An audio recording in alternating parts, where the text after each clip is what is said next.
Идеята се роди в моята глава случайно, когато се разхождах из интернет.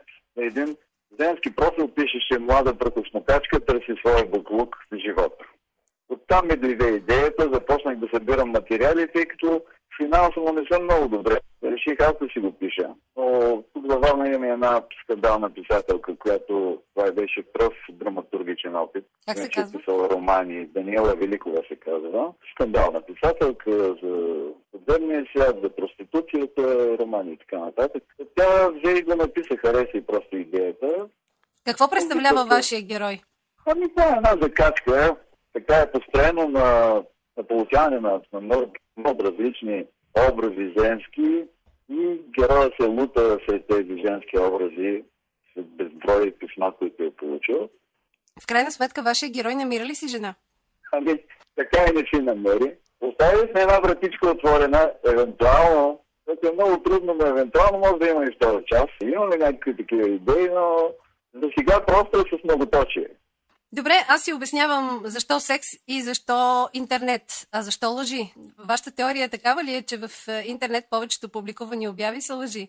Аз се зарових в сайтовете с запознанства и оттам, ако не бях съгласен с това, нямаше да се съглася и с самото заглавие, което измисли писателката.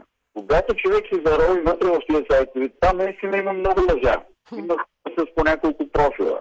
Има съвсем лъжливи профили. Има и други хора, които наистина искат пък да се хванат като удавник за сламка. Търсят нещо, за което да времето им минава. Има и много смях, има и много интересни цветни образи.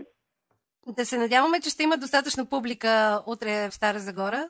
Аз се надявам на тази хубава цветна старозагорска публика. Аз също съм на мнение, че старозагорската публика е благодарна и когато нещо е наистина добро и забавно, тя го оценява. Искам да кажа и няколко думи за музиката. Разбира се.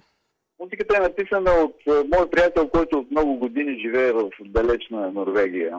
Той е композитор, преподавател, има там импресарска агенция. Така е построена и музиката. Песните вътре има 7 песни. Тежичко е за един актьор да пее 7 песни, но какво да правим? Така са построени нещата, че музиката да помогне на текста и да го обогати още повече. Благодаря ви. Аз така от сега нямам търпение. Надявам се и тези, които са ни слушали, да разберат, че в Стара Загора ще гостува нещо, което наистина си струва да бъде видяно. Пожелавам ви успех!